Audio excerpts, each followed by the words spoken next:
I'd like to take one moment and honor the Coniker legacy. Uncle Bill, Aunt Betty, haven't seen you in 7 years. Aunt Mary and Dad, please stand.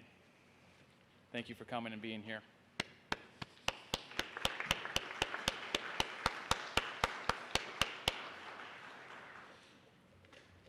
I'd like to share a few words with you relating to my mother.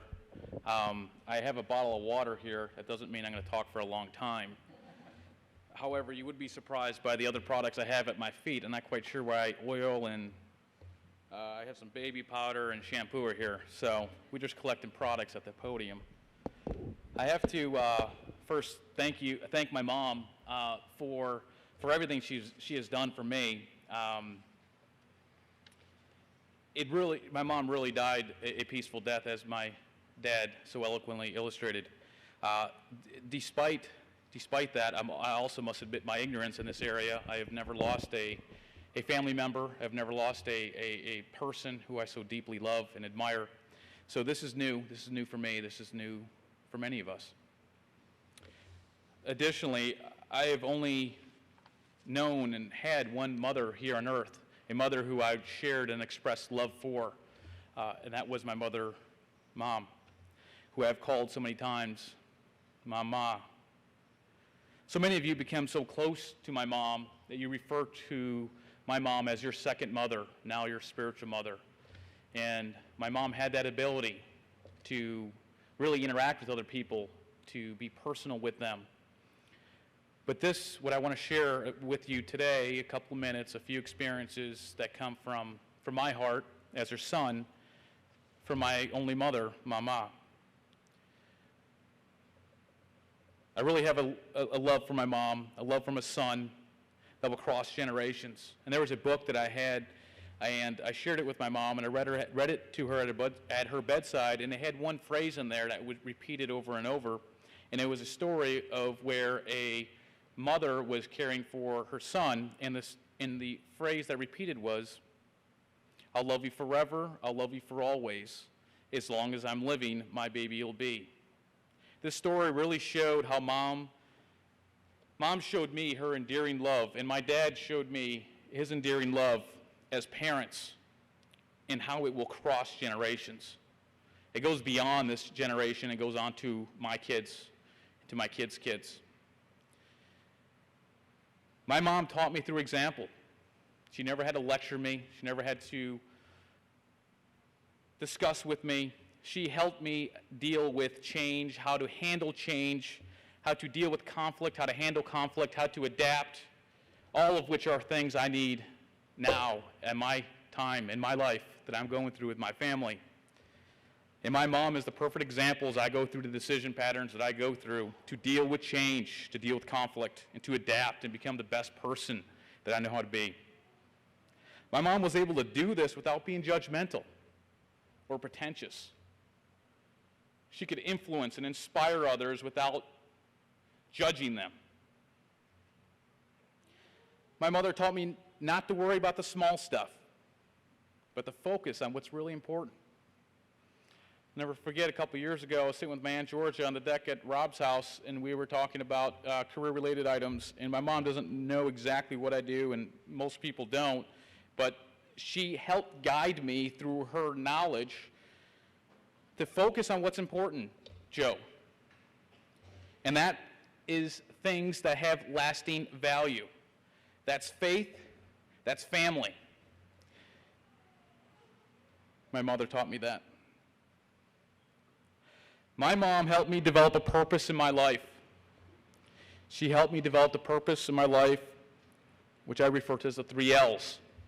To live, to love, and to learn.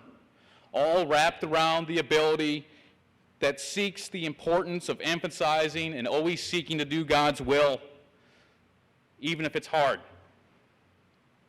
To live life, to love people, to learn are things I will take with me and with my children forever. And to have that wrapped around the ability to do God's will, which would bring happiness, is something I'm very thankful for my mom thankful for my mom to having had her taught me.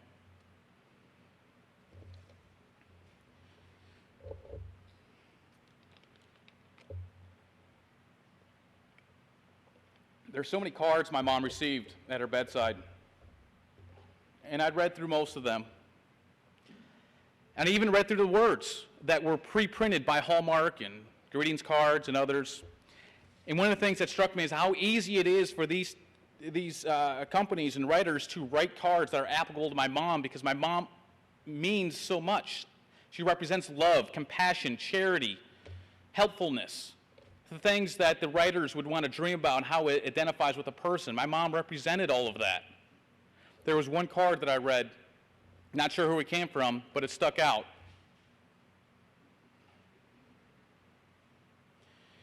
The card read, "She gives so much to others, her warm and tender care, her time and gentle wisdom, and the way she's always there.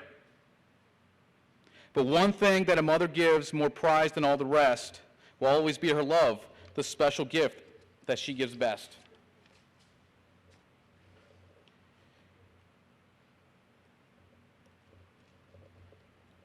My mom has the ability to touch your soul, to touch my soul, to touch your soul. You are her friends. You are her family. You are my friends. You are my family.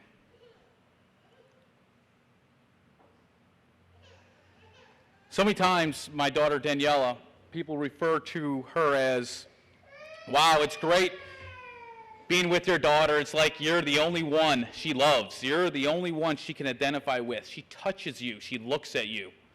She holds you like you're the only one."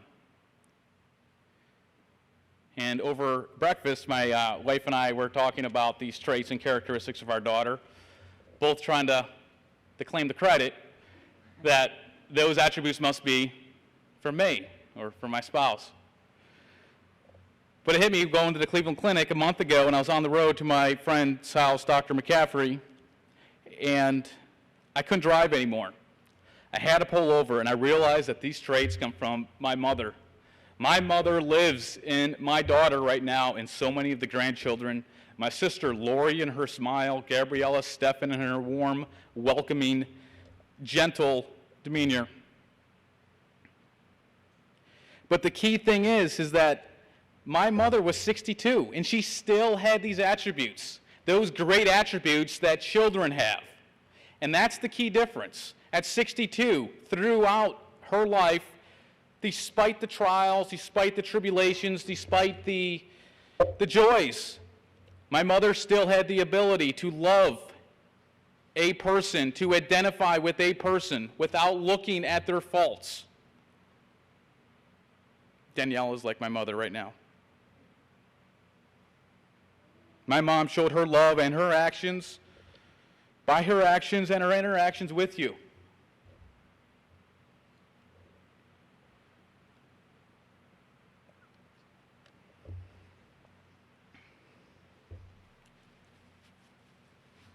There's an important point here. It's the next topic. And this is the differentiator to my mother and those that I know.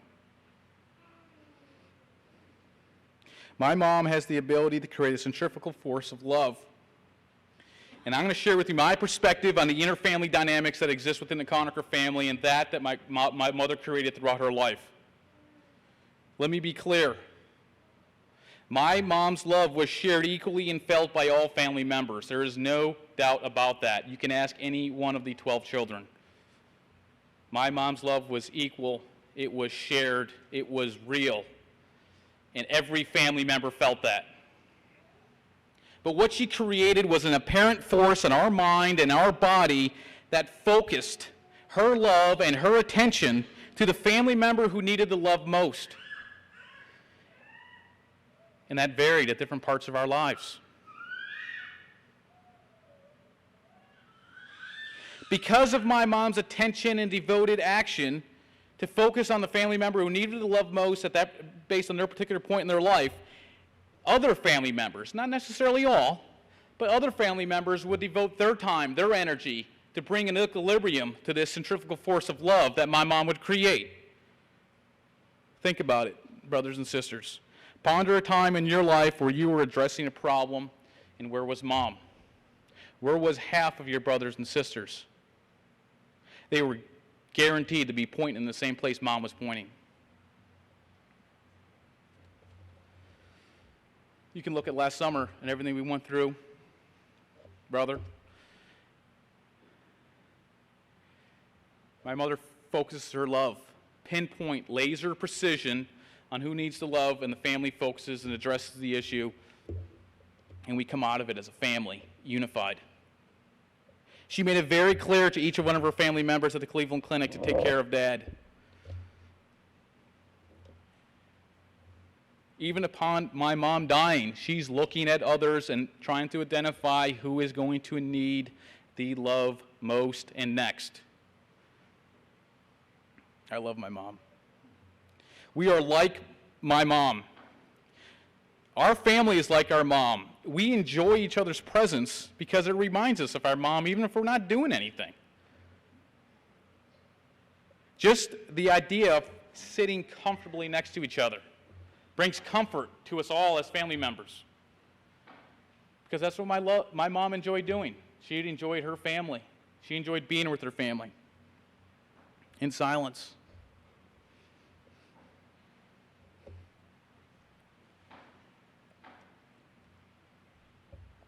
I'll leave with a closing comment or a story. I never shared this with my mom. I don't think I ever had to. There was a point in my mom's life when I was a child where she had heart problems.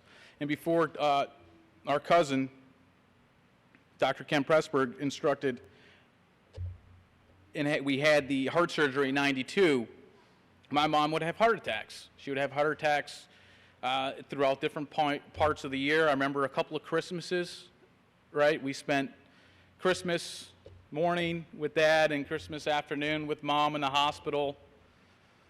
She had a weak heart. It's so ironic at this part of her life, when she died, her heart was the strongest organ. But I remember as a child, I'm not sure how old I was, 12 years old. If we remember, those who remember the Red House in Kenosha, we had 3 rooms. We had 3 key rooms on the first floor. The 3 biggest rooms. We had the dining room where 12 of us ate, and our mother and father are normally a guest. And that connected through a pantry and then into a kitchen. And a common hallway would connect the 3 rooms. And so you had the kitchen, a hallway where we had this extended pantry, and then this large dining room. And I remember a time where other kids must have been napping or at school, but I remember a time it was just me and my mother on the first floor, and I was in the dining room, and my mother was in the kitchen. And I heard this loud bang, pots dropped, glasses broke, something happened. So I was in the dining room, so I looked, and I looked through the hallway, and I looked into the kitchen. And did that move? I looked, I observed. And before I could move, my mom was saying something. And I specifically remember to this day what she said. It wasn't all that much. She said, "Please, don't take me. Don't take me until all of my children are raised." I could not move. I do not even need to talk to my mom about what this was. I know she had a heart complication. And she was talking to an angel. "Mom, your children are raised. Your job is finished. You taught us how to fly, and then you flew away. We'll love you forever."